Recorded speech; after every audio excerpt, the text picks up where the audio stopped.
Welcome to What I've Thought About, the show where we take a look at video games I've played and what my personal opinions on them are. Because people love hearing other people's opinions on the internet, right? Bear in mind, these are not strictly reviews, so while I'll try to look at them objectively, it's more about my experiences with the game, so I may be biased at times. You've been warned. Have you ever wanted your pet to fight other pets, turning into bigger and scarier pets the more pets your pet faints? Have you ever wanted to have those pets conveniently fit in your pocket, capturing those pets against their will, forcing them to love you? That's pretty fucked up, actually. Why do we like Pokémon again? Well, there must be a reason, because like a lot of Nintendo properties, Pokémon became a worldwide phenomenon.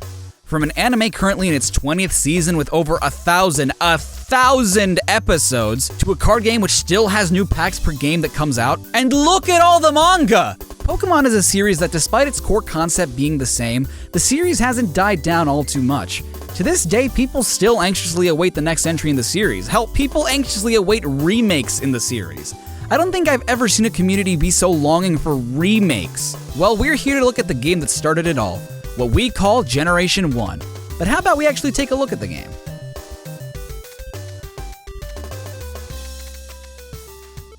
Did you ever have those kids at school that started their own magazine or comic book?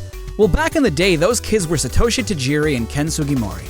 Satoshi Tajiri was an aspiring entomologist, growing up in a rural area of Japan. He spent half of his time playing and studying bugs, and the other half playing and studying video games. His passion for video games was such that it actually affected his school life. Well, that and having a hard time concentrating on things that just weren't interesting to him. He went on to learn more about how video games worked, and eventually, in 1981, at age 17, he created a self-published fan magazine which he called Game Freak.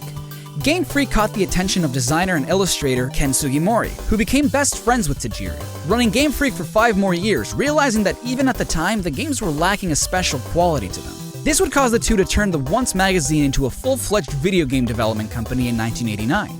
Tajiri first conceived Pokémon as a concept in 1990 when he saw 2 children playing Tetris together on their Game Boys through its accessory, the link cable. He was reminded of his bug-catching days and of how interesting it would be if children could assist each other in completing each other's own digital bug collection. As such, he used his new standing as the lead of a game dev company to pitch it to Nintendo. They were skeptical, to say the least. They couldn't grasp the concept that would make Pokémon fun to play, as well as the plausibility of putting such a complex concept on a tiny handheld. But Tajiri's hero and mentor, Shigeru Miyamoto, gave them a chance and Pokémon was set in motion, eventually leading Game Freak to almost go bankrupt. They had bit off a little more than they could chew, with there being people leaving the team as a result of very low budgets, Tajiri himself essentially working for free.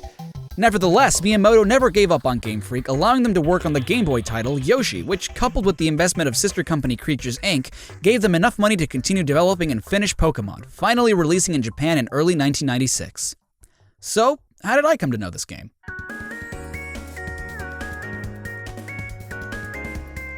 Pokémon is about the same age as I am, so I wasn't really there when Pokémon was at its peak. I got introduced to the series through the anime, which was one of my favorite things to watch as a kid. I'm not entirely sure how I found out there was a game since I was so young, but I guess I must have asked for it on King's Day. King's Day, for those of you that didn't grow up as Latinos, is our equivalent to getting presents on Christmas. So while on vacation in Mexico, I woke up King's Day morning to see my new green Game Boy Color with Pokémon Red version as my very first handheld game, and it was great. I don't think I ever beat the game as a kid, since I was always too eager to try out all the different starters and pick out my favorite strategy to go through the game. I honestly don't know why I kept restarting my saves, but I do distinctly remember picking each starter at some point. One time I remember going to someone's birthday party, and this kid I didn't even know borrowed my game and evolved my Ivysaur into a Venusaur. I was so angry at the time that I cried. How dare you level up my Pokemon? How dare you take something so special from me? Yeah, I'm a very emotionally unstable person, but I was definitely worse as a kid. Growing up with not many friends meant that I got pretty attached to my virtual pets, and to this day, with every new Pokemon game, I still get pretty attached to my new parties. But I digress. So, what's inside?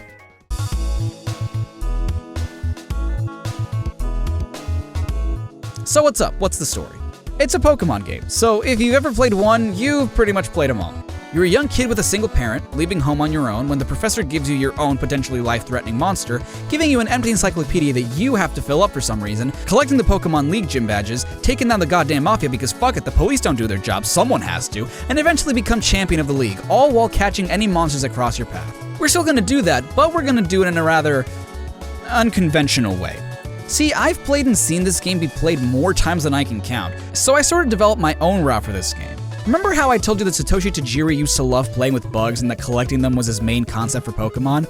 Well, he apparently loved bugs so much that this game is filled with them. And I'm not talking about Caterpies and Weedles, no, I'm talking straight up game-breaking glitches. So to help me explain these glitches, I have with me two glitch experts, DPadGamer and TetraBitGaming. Somebody please rescue us! Oh boy. He's got all of us locked up in his basement. Nathaniel Bandy hasn't seen his family in weeks. Alright, well, if you guys want to go another week without food. No, we'll be good. Yeah, we'll explain any glitches you want. But you gotta promise to let us free once this is over. Right.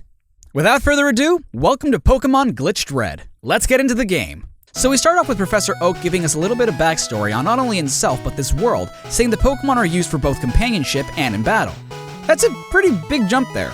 It's here that we have him ask us what our name is. Well, we can't really add numbers, so I'll just stick with Charriii. Hey, you see that MN symbol right there? Yeah, why? Add it. Okay. Once we have our name set up, let's name our rival, who has apparently been our rival since we were both babies. Oh, and also Professor Oak's grandkid. I always used to name the player Ash and the rival Gary, but their actual character names are Red and Blue. You see, in Japan, Pokemon was released as Pocket Monsters Red and Green, with the blue version with less bugs that was released later. While in the West, we got their blue version, so we got Pokemon Red and Blue with the special yellow version coming sometime later. Yellow version focused more on the events of the anime, giving you no choice on the starter you get, always being Pikachu, the series mascot. And while I like yellow version, I've always had a soft spot for Red. And speaking of starters, this is where we get to choose one. In Professor Oak's old age, he only has 3 Pokemon left, conveniently all level 5 and conveniently all Pokemon you can't catch in the wild. And we're gonna go with Charmander because Charizard's my favorite Pokemon. Of course he is. Boring. Oh, screw you guys. It's time for the very first fight against our rival, and we win by a very slim margin. I don't think I've ever been that close to losing that fight. We make our way up to Route 2, and already I can feel the nostalgia with this music by composer Junichi Masuda. I never noticed how amazing it was to get such great music on a system like the Game Boy. We make our way up to the very first location outside of our hometown, Viridian City. I should mention that all the places we visit are actually named after colors. We come from Palatown, which would be all the colors, and Viridian is a shade of green. Look at Mr. Know-It-All over here. Yeah, come on, get to some glitches already. You know, you guys are being really mean to me. You had us locked up in your basement. Well, there doesn't seem to be anything to do, so let's just walk up past this dead guy over here and up. Okay then. Don't worry too much about him. He hasn't had his coffee yet. Alright, well, while we're here, I guess I should show off the Pokemon Center in the Pokemart. See, once your Pokemon loses all its HP, it doesn't die, it just faints. So you go to these Pokemon Centers to heal them up for free, replenishing all HP and getting rid of any status ailments, which we'll get into later. Pokemarts, on the other hand, have anything you need to make your journey a little bit easier, such as potions, antidotes, and Pokeballs, which we'll definitely need in order to grow our party, among many other items that I don't personally use. This time around though, you really don't get to explore the mart right off the bat, because the clerk somehow recognizes you as someone from Palatown, asking you to deliver Oak's parcel, thus advancing the story. The game really relies on exploration from you as a player. Some people wouldn't even know they have to do this and just try to advance without it, and nothing really tells you that you need to go in here, and at this point in the game you don't really have a reason to. Nevertheless, we get the parcel, go back to Pal to deliver to Oak, and that's when he gives us our Pokedex. The Pokedex is the encyclopedia that Oak's been working on to record all data on Pokemon all over the world, and it's our job to fill it up. But why is it our job? Isn't he the professor? Yeah, and why are all the entries blank? Didn't he dedicate his life to studying Pokemon? In any case, he gives one to us and one to our rival, who tells us he's gonna go borrow a town map from his sister, and won't give one to us. Alright, off we go. So now that this old dick has had his coffee, we can make our way into the Viridian Forest. I brought some Pokeballs right off the bat because we're gonna catch ourselves a Pikachu. Why are you still getting Weedles? Yeah, are you sure Pikachu's even here? Yeah, but it has a 5% chance of showing up. Just like this Caterpie. Oh, we're catching this one. Wait, why does Caterpie have a 5% chance of showing up? It's not too different from Weedle in terms of usefulness. Well, that's because in order to maximize sales and to encourage trading, Game Freak made the games come in pairs. So we got Pokemon Red and Blue, what we call Generation 1, or Gen 1 for short. If we were playing Blue, Weedle would have the 5% chance of showing up. There are even Pokemon that you can only encounter in the other version. For example, in Red you can catch Oddish but not Bellsprout, and in Blue you can catch Bellsprout but not Oddish. Ugh, finally you found one. Can we go now? Gotta catch it first. You see, unlike most RPGs at the time where your party was predetermined by the story, Pokemon handles things a bit differently in that your party's entirely up to you. If you want your party to grow, you need to catch the Pokemon with Pokeballs, which we bought earlier. You can also find Pokeballs and other items lying on the floor. In this case, we need to weaken Pikachu up a bit, otherwise our chances of catching it would be lowered. So now that you have one, we can keep going and fight our very first trainer. If you walk in front of them or are in their line of sight, they'll stop you and fight you. And you have no say in the matter. In wild Pokemon battles, you can actually run away, but in trainer battles, you're forced to fight until you either win or lose. And this is one of the reasons I chose Charmander as my starter. In every Pokemon game, you're given the choice of picking either a grass, water, or fire Pokemon. Much like rock, paper, scissors, each Pokemon's type influences your chance of winning a fight. Grass beats water, water beats fire, and fire beats grass. Pokemon can also be dual-typed, which can either give it the edge it needs to win, or it can put it at a huge disadvantage. Weedle, for example, is a poison bug type, both poison and bug being resistant to grass types, making it twice as resistant to grass type attacks, so Bulbasaur wouldn't have done much damage. Of course, Pokemon can still use moves of different types. Charmander right now has Scratch, Growl, and Ember, but only Ember is a fire type move. Scratch and Growl, on the other hand, are normal type moves. And for what we're gonna do, we need a Pokemon that knows Growl, so Squirtle was out of the question as well. We chose Charmander for convenience since Ember absolutely destroys all the bugs here. But doesn't picking Charmander make the game harder? A little bit. While it doesn't literally change the game's difficulty, which starter you choose does influence how challenging your journey can be, and that's due to the game's progression. While Squirtle and Bulbasaur aren't very useful in Viridian Forest, which doesn't matter all too much since it's not really a challenge, they absolutely destroy early gym leaders. The gym leaders are this game's bosses. Almost every major city or town you visit will have a Pokemon gym, where your skills will be put to the test. Gyms often have a gimmick to them, like puzzles that you need to solve in order to get to the gym leader. Gym leaders also specialize in a certain type, making it your job to figure out what the best course of action is, whether it be which Pokemon to bring and which moves they have, since each Pokemon can only have 4 moves at a time. Right outside the Viridian Forest, we have Pewter City, home to the Rock-type gym leader Brock. Based on what Tetra mentioned earlier, Charmander makes the game hard because Brock's Pokemon, Geodude and Onix, are both Rock-Ground types, and both Rock and Ground resist and are effective against fire. But both those types are weak against water and grass, so Bulbasaur and Squirtle are definitely better picks. Furthermore, the next gym leader, Misty, specializes in water types, and as DPad said, water beats fire, so Charmander really makes the game harder, at least in the early game. Squirtle is sort of the midway point between the three, and since Bulbasaur is strong against Brock and Misty's Pokemon, Bulbasaur is seen as sort of the easy mode of the game, again, at least early on. But we're not going to worry about that, because we have glitches to abuse. The first glitch we're actually going to do is called Pewter Gym Skip. In order to advance to Route 3 on the right, we need to defeat Brock to get our first gym badge. Otherwise, this NPC stops you and takes you to the gym. So what we do is open our menu and hover our cursor over the save option. Don't actually save though. Instead, close your menu and walk past the NPC, leaving at least 1 tile of space between the both of you, and once this text pops up, close the dialog box with the B button and not the A button. Immediately open up your menu again and save. Reset your game and the conversation will happen again, but since the game doesn't know what's going on, it just lets you keep walking to the right. And we're off to Route 3. We fight some trainers here and there until we eventually make our way up to Mount Moon, which is our very first cave. Oh, I cannot wait until you make it to the rock tunnel. The what? Oh, you bastard. Mount Moon, as far as dungeons go, is a good introduction of just how lost you can get, having multiple paths you can venture through leading to items and such, but mostly leading to dead ends. What makes caves worse is that unlike most of the overworld, every tile is a potential wild encounter. In the overworld, you'll only run into wild Pokemon if you step into the grass, but here in caves you can run into Pokemon at any time, and there are trainers in here to boot, so you want to spend the least amount of time here as possible. Fortunately, if you know your way around, Mount Moon isn't really too bad. What the hell's a Team Rocket? As you might have guessed, Pokemon is full of choices to make, and here is another one. This guy won't let you through until you defeat him and choose one of the 2 fossils he's found. Helix? Helix. Praise Lord Helix. So we make our way out of Mount Moon and onto what's easily the most interesting and important part of our playthrough. Welcome to Cerulean City. Here we have our very first rematch with our rival, who's sporting an almost full team of Pokemon. Are you sure you're gonna be able to handle this fight? That Pidgeotto's kind of a dick. Oh yeah, it is. To explain briefly, it has Sand Attack, one of the worst attacks in Gen 1, making you lose accuracy. That doesn't sound so bad, right? Well, I don't know what it is about Gen 1 that even after getting hit just once with Sand Attack, your ass is gonna miss almost every time. And it's made worse because it keeps using Sand Attack. I am trying with all my might to hit his Abra. Getting rid of the Pidgeotto is the biggest challenge in this fight. Wouldn't have been that much of a problem if you'd leveled up the Pikachu. I mean, fortunately the accuracy stats reset if you recall your Pokemon, which you can do mid-battle. So finally we get him down to his level 17 Squirtle? Why is your Squirtle level 17? Well, maybe he didn't want to evolve it right away. Speaking of evolution, that's one of the mechanics of this game. As you level up your Pokemon, eventually you'll reach a certain level where they begin to evolve. Earlier, Charmander evolved into Charmeleon. This paves the way to learning new moves that probably wouldn't be able to learn as a Charmander or just be overall stronger. Now, whether or not you want to evolve your Pokemon is up to you, since you can cancel their evolution. This makes them learn their moves much faster than they would if they had evolved.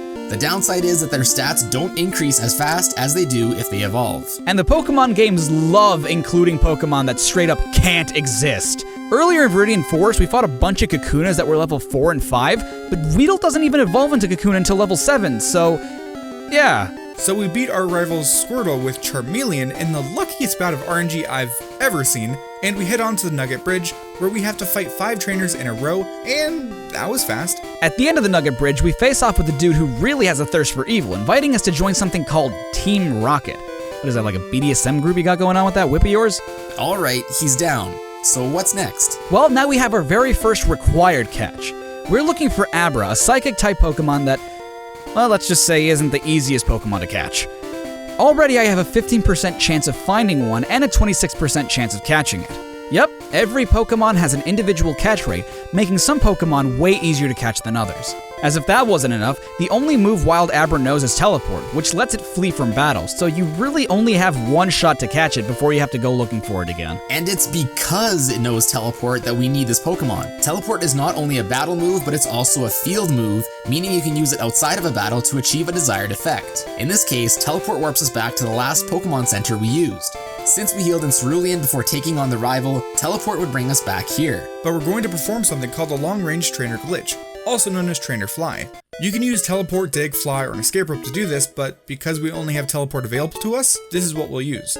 It's called a long-range trainer glitch because we have to use trainers that we haven't fought before in order to do it. They can spot you the moment they appear on the screen in their line of sight. Once you render them on screen, hold the pause button to open the menu and go into your Pokemon and select Teleport from Abra. Once you do, the trainer will spot you, but you've already told the game to teleport. The game sort of assumes you're in a battle while being in the overworld, meaning that you can't interact with anything or even open your menu. This leads to some really interesting results. What we're doing now is going into the Cerulean Gym and fighting the very first guy inside. This is actually perfect because he has to swim up to you in order to fight. If you walk directly in front of a trainer, the game will gay baby jail, so you have to have a trainer walk up to you. You also can't perform this glitch with a wild Pokemon, because the game needs a trainer ID value in order to be able to continue, and a wild Pokemon doesn't have one. The game stores in memory the very last Pokemon you fight, down to the Pokemon's individual stats, and in this case, we're looking for a Pokemon with a special stats value of 21, which this shelter has. The reason we're looking for that special stat specifically is because of its relationship to a certain index number we're looking for in the game. You'll also notice that we're using Growl a lot on this shelter, and that it's for some reason just letting us. Yeah, why is it not attacking you? That's because of smart AI. Smart AI? That's not a glitch. Nope, it's an oversight. You see, in Gen 1, there are certain trainers that have smart AI, which causes them to always use super effective moves against you. In this case, while the shelter also knows Tackle, it'll never use it because it's a normal type move, and Withdraw is a water type move. Since water is super effective against fire types like Charmeleon, the AI refuses to use anything other than Withdraw, the only water type move it knows. Now, as for why we're using Growl, we're using Growl 6 times on Shelter in order to manipulate its attack stage modifier. Once we defeat the trainer, we have to head back to the trainer we escaped from. Once we enter the area that the long-range trainer is in, the menu will open up by itself. This is because the game is displaying the very last text box ID it read before we did the trainer fly glitch, which in this case was the menu. Once we close it, a battle begins. And after doing all that, we get the most elusive Pokemon in the game, number 151, Mew. Mew was programmed secretly into the game, and as a result, it was never meant to be caught at any point. It was only meant to be distributed by local Toys R Us or at special Pokemon events. Mew's index number in the game is 21. That's why we needed to fight this level 16 Shelter, because its special stat influences the Pokemon's index number. The reason we need to manipulate Shelter's attack modifier is because the Pokemon's attack stage influences the Pokemon's level. Normally, any Pokemon you encounter with this glitch will be level 7 because the internal attack stage ranges from 1 to 13, with 7 being the default. The combination of all this information is known as the Mew glitch, but you can actually use all of this, adding in a Ditto, in order to manipulate which Pokemon you encounter, making it possible to actually catch all Pokemon without the use of trading. But you might be wondering why we decided to make Mew be level 1. We are about to perform the Experience Underflow glitch. Normally in Pokemon, at least in generations 1 and 2, it's impossible to have a level 1 Pokemon. As such, level 1 Pokemon were programmed to have a negative value for their experience. Different Pokemon have different experience growths ranging from fast to slow, with medium fast and medium slow in the middle. Medium slow Pokemon have a base negative 54 experience at level 1, but since it's an unsigned integer in the game interprets the value as over 16 million experience points, way more than any Pokemon's supposed to have. Mew, fortunately, belongs to the medium slow group, so right now, Mew has negative 54 experience. So theoretically, if we were going to get into a battle and have Mew gain less than 54 experience points, the game interprets the total number as a positive value, since it's impossible to have negative experience. What we're doing here is shift our Pokemon in battle so that everyone gets a sliver of the experience, since every Pokemon that participates in a battle gets some, whether they actually did anything or not. Since we have over 16 million experience, the game jumps us to the highest possible level, at least from what the game is allowed to calculate. Level 100. Now that we have God, we can go get the SSN ticket from Bill, which we don't really need, but it triggers this cop getting out of the way so that we can make our way into Vermilion City. You're really not gonna do the gyms, are you? Not yet, and I'm not gonna do the Vermilion gym either. So you're gonna go to the SSN, right? I just said we weren't. Diglett Cave? What the hell is a Diglett Cave? Then what are you gonna do? Snorlax skip. Oh come on, we just explained the Mew glitch. Well, now you get to do it again. Fine. So we go through Route 11, making sure we don't fight anyone because there's one trainer here that we need in order to perform Trainer Fly again. We go to Route 12 and interact with the Snorlax that blocks the way. We've successfully loaded Snorlax into the game's memory. Head back to Route 11, perform Trainer Fly, going back to Vermilion, and head up to Route 6 from where we came. We made sure not to fight at least one trainer that can walk up to us. After that fight, head back to Route 11, and again, since we saved before the Trainer Fly, the menu pops up again. When we close it, we actually get into a battle. In this case, because the last Pokemon we fought was a Butterfree with a special stat of 40, we get Chansey. Head back into Route 12 and the Snorlax should be gone. This is because Route 12 and all of its removable objects, including Snorlax, were loaded into the game's memory while we were fighting the Bug Trainer on Route 6. The game checks to see if we're in a battle that was randomly generated, and since we're not, it assumes that we're in a one-time battle that, upon ending, would remove the object. This allows me to skip routes 9, 13, and best of all, Rock Tunnel. So I take it you never get Flash either? No one uses Flash. So I make my way up to Lavender Town and head into Celadon City, which has a huge department store where I can buy a Pokédoll and fresh water. Are we gonna do some gambling? Nope. Boring. You're boring, shut up! So the reason we're buying these items is because the fresh water is required in order to progress through the game, and the Pokédoll is gonna help us through another part we wouldn't have been able to complete otherwise. Saffron City is a kind of hub connecting Cerulean, Vermilion, Celadon, and Lavender. But up until this point, we've had to take the underground tunnels that go under Saffron because these guards wouldn't let us through because, get this, they were thirsty.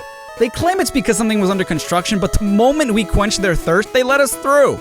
Oh yeah, and they all share the drink too. How? Beats me, but at this point I don't really care anymore. So we go into Saffron and head to the southeast to go to Mr. Psychic's house for TM29. Pokemon has what's known as technical machines, or TMs for short. The TMs contain a move that you can teach to your Pokemon that they can either learn at a later level or can't learn through normally leveling up.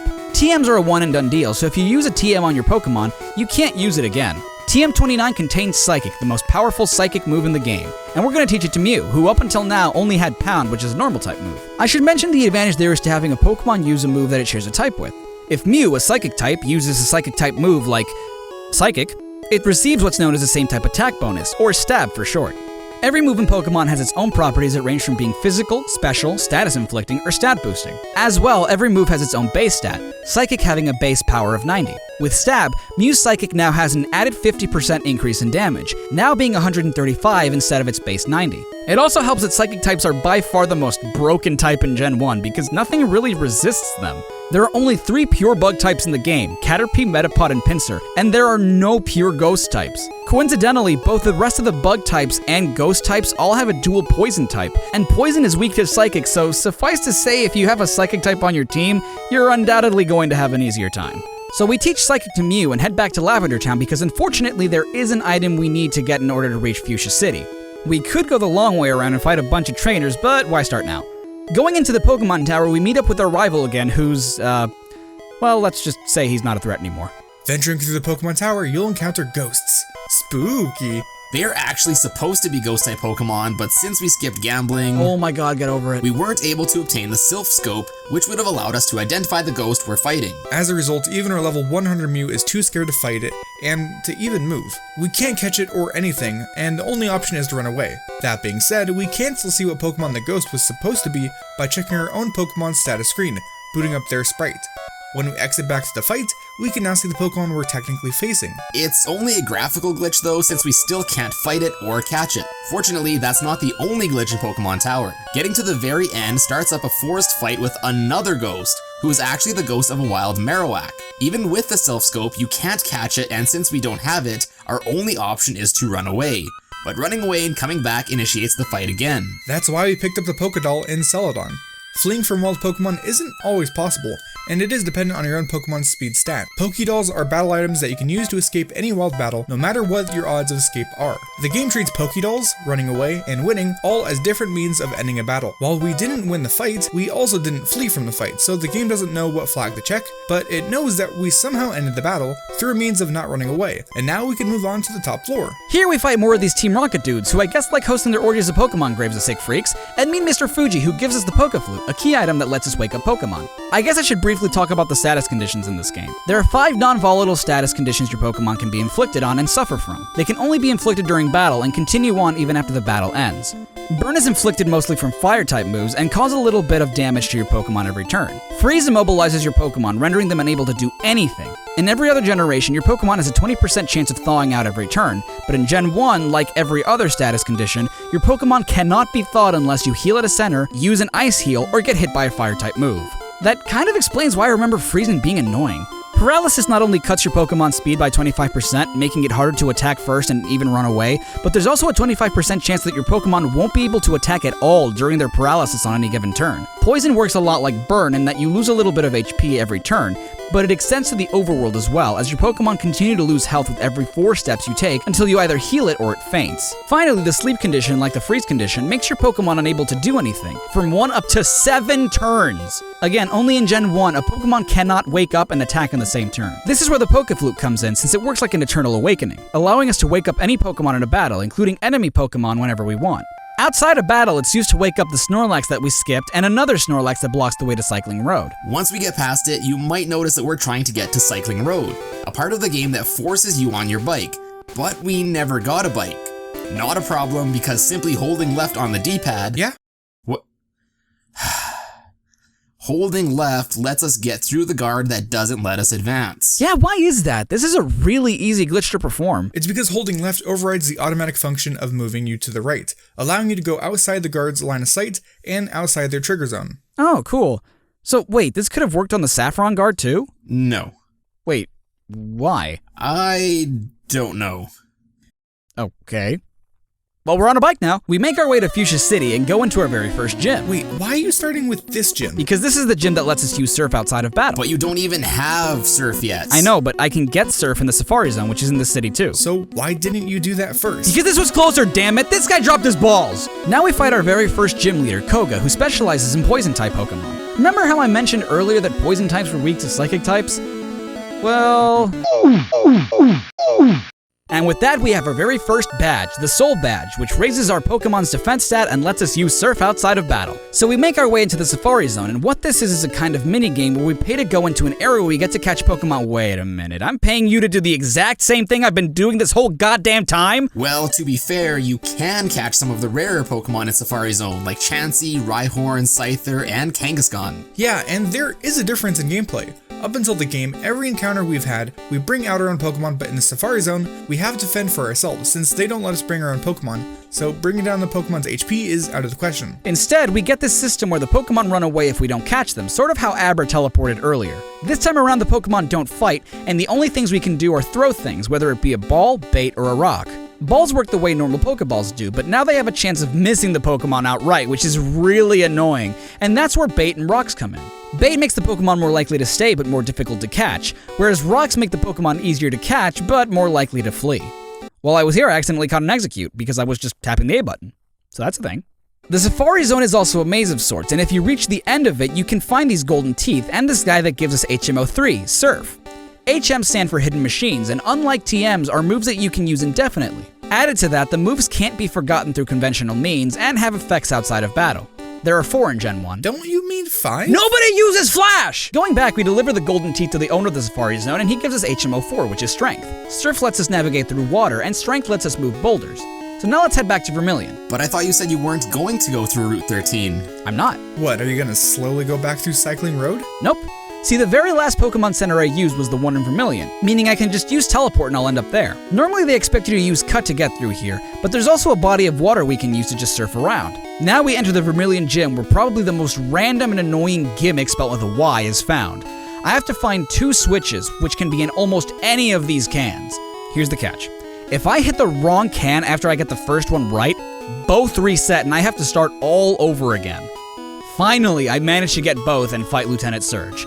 And with that, we have the Thunder Badge, which lets us use Fly outside of battle and raises our Pokemon speed stat. Now we head back to Saffron in order to take down Sabrina, but 50 Shades of Grey Ninja over here is blocking the way. What about the other entry? Well, that is a gym, but it's not a gym that gives us a badge, so there's really no point in going in there. Aw, but we could have gotten a Hitmonlee. Hell no, Hitmonchan's better. We're not getting either one, so shush. Charriii, I would appreciate if you stopped being so boring. I'm sorry, do you want to go back to the basement? Anyways, we head into Silph Building, which has 11 floors. And we need the card key in order to get where we need to go, making sure we avoid as many fights as possible. When we finally make our way to where we need to go, who should be waiting for us there but our rival? After whooping his ass again, we go forward. Oh, you're not even gonna get Lapras? We don't need Lapras. Well, we didn't need that stupid Pikachu you got earlier, but you still took like 7 years to find it. Yeah, you don't need the Eevee you got in Celadon City either, but you still went on your way to get it. We really don't need anyone on our team except for Mew. Pikachu's a series mascot and Eevee's awesome! Whatever, are you gonna fight Giovanni or not?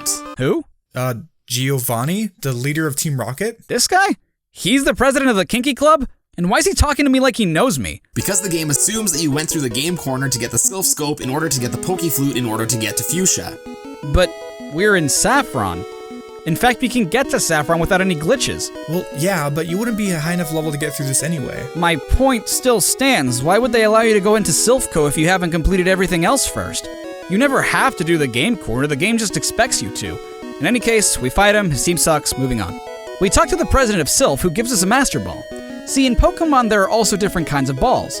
In Gen 1, there are 4 types: the Standard Pokeball, the Great Ball, the Ultra Ball, and the Master Ball. Great Balls have a better catch rate than Standard Pokeballs, and Ultra Balls are better than Great Balls. Usually what determines what ball to use is the Pokemon's level, but a Pokemon's breed also matters. It's easier to catch a normal level 50 Pokemon compared to a level 50 Legendary, which we'll get into in just a bit.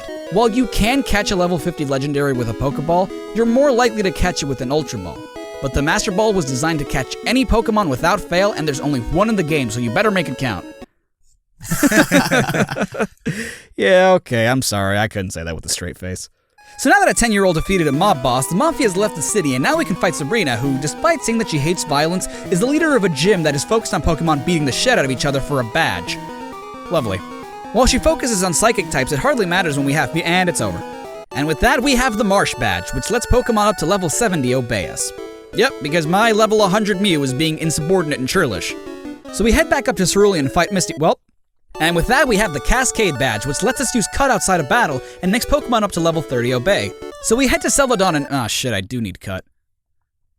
So we head back to Vermilion to go to the SS Anne. But didn't you put most of your items in the PC, including the SS Anne ticket Bill gave us? Yes, I did. Care to explain what we're gonna do? Well, here we're going to approach the guy that checks for your tickets and face the body of water next to him, making sure we hold the direction we're facing.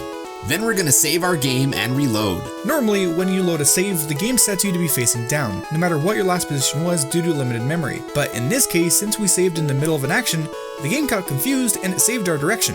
Now just hit surf and you'll be immediately surfing on the tile below you, even if it's not a water tile. I'm assuming this is because the game is trying to reset your position to what it was supposed to be, facing down, but because you didn't move and you're able to use surf, the game interprets the bottom tile as a water tile no matter what. This allows us to get to the SS Anne without a ticket, and even explore around for a bit. With this truck that does nothing, and wow, this area is pretty big. With that, we go into the SS Anne, where we're able to fight a bunch of passengers for no good reason other than they get bored. But let me guess, we're not going to, are we? No! We're gonna go ahead and, hey, it's our rival who has way weaker Pokemon.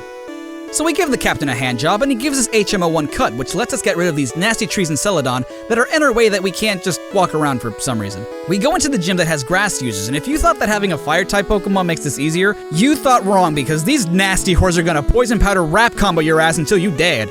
So we fight Erica and get the Rainbow Badge, which lets us use Strength outside of battle and makes Pokemon up to level 50 obey us. We head back towards Cycling Road and cut down this tree in order to get Fly, so now we don't have to depend on Teleport anymore. While Teleport lets us warp back to the last Pokemon Center we used, Fly lets us travel to any town or city we've previously visited, in this case, Pallet Town. The reason is because it's the fastest way to get to Cinnabar Island, home to not only the next badge, but to a lab that lets you restore the fossil you picked up back in Mount Moon. Hope you held on to that shit the whole game. So, give it to the researcher. It'll be a while, huh? Okay, I'll just head on out, and I'm bored. Are you done yet? Damn straight. So in order to get to the next gym, we have to first go into the Pokemon Mansion, which is home to yet another sort of puzzle in order to get a key which opens the door to the gym. That can't be good for business if you're making your visitors look for your goddamn keys. After we get the key, we can head on over to the gym and face our next gimmick. These machines over here have Pokemon trivia. If you answer the question correctly, the door to the next room will open, but if you get it wrong, you have to fight the trainer in the room you're currently in. You could just fight the trainers and not have to answer the trivia, but hey, I got on my first go. Never done that before. Now we face Blaine, who specializes in fire types. And with that, we have the Volcano Badge, which raises our Pokemon special stat.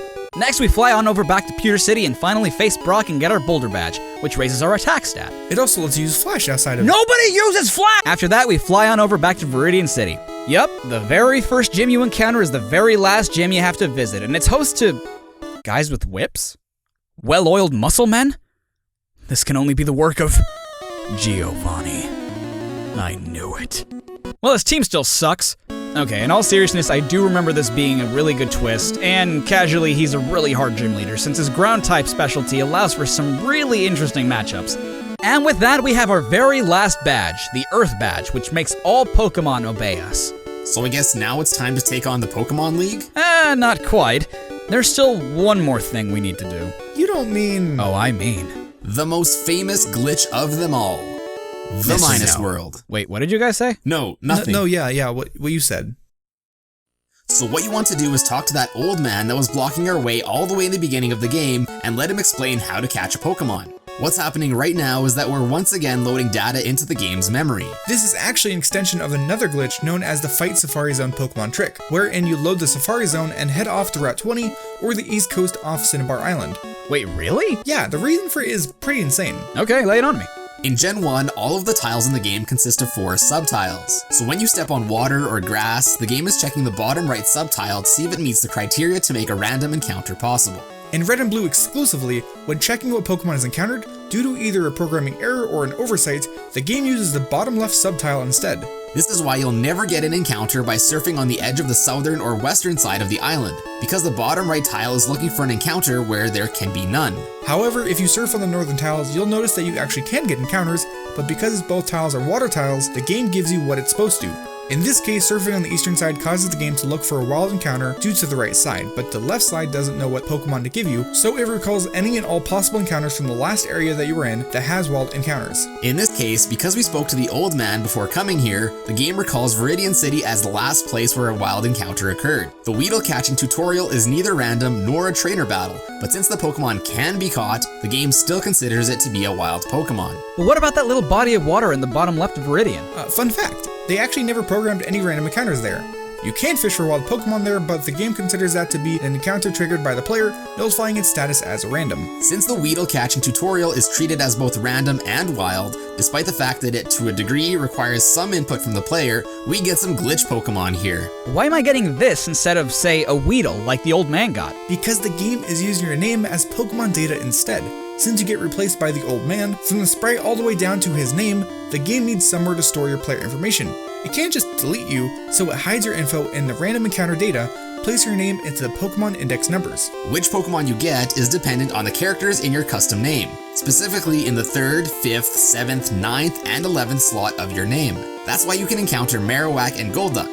Since there is a character limit, M will always appear and Missing No will appear with a blank space. Speaking of M and Missing No, they're kind of sibling glitches since they behave very similarly despite having notable differences, like their index number, which causes M to be able to evolve into Kangaskhan while Missing No can't.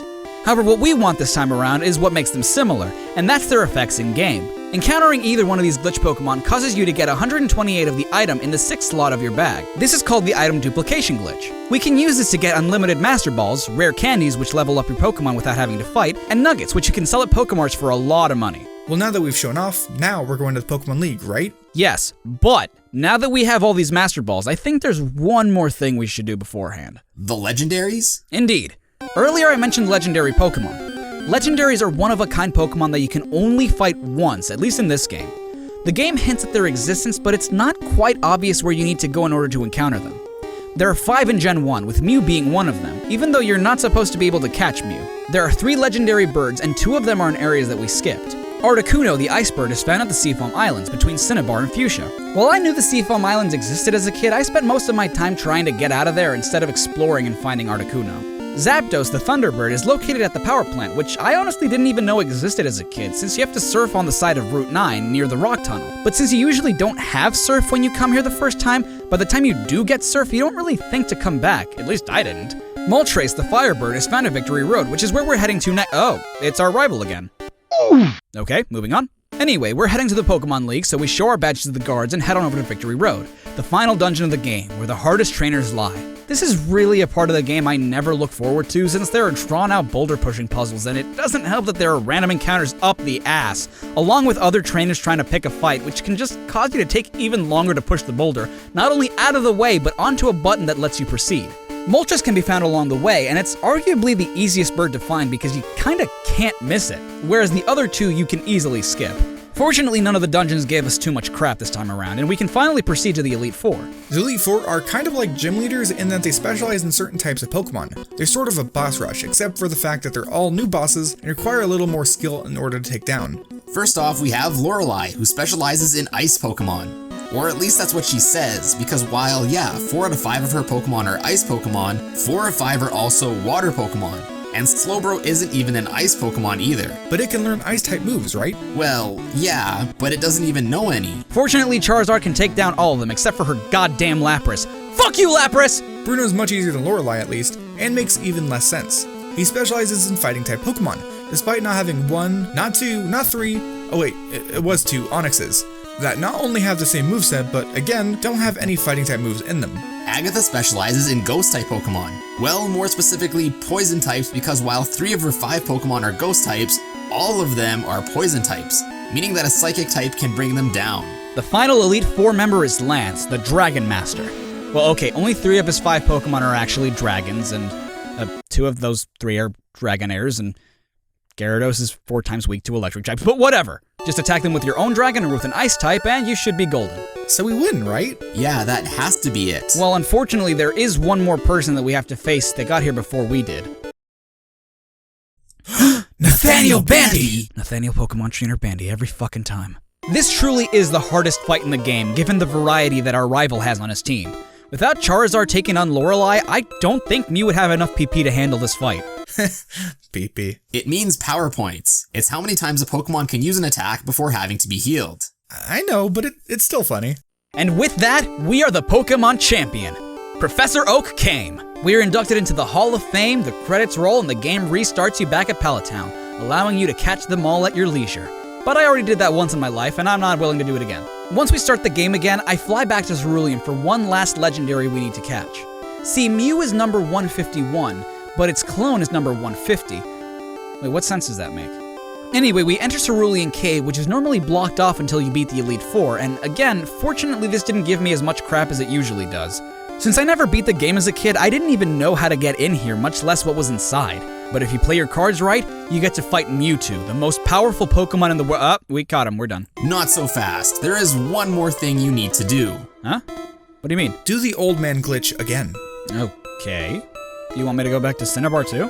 Yep, remember how I told you to add that extra character in your name? Yeah, but I mean, we already did this, so I don't get why. Holy crap, it's Professor Oak! The actual final boss of the game. You see, in every Pokemon generation except for Generation 1, there is a fight after the Pokemon League where the trainer has the highest level Pokemon that you can fight. Gen 1 was supposed to have a fight like that as well, but it was never programmed into the final game. Intentionally anyway, since his files are still in the game and you can fight him using the old man glitch. Holy shit! This Magnemite is a god! Look at this! By the time I beat it, I'm screwed anyway!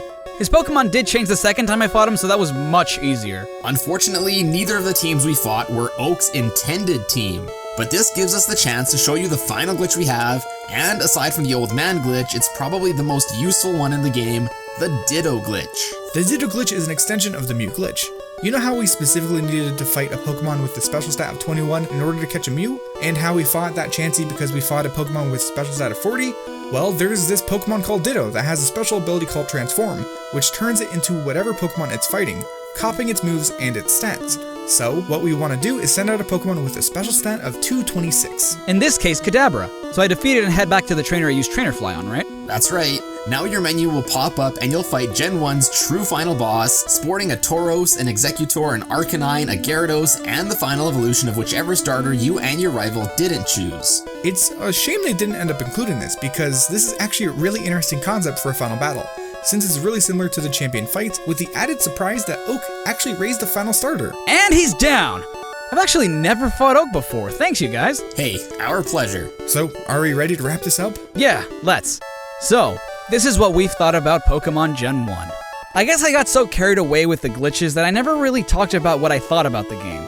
Honestly, even after all these years, I still love this game. Though nowadays, Gen 1 brings me entertainment for different reasons than it did when I was a kid. Sure, the sprites are really ugly, but the character designs from Ken Sugimori are so unique, and his human designs have actually been a huge influence on me artistically.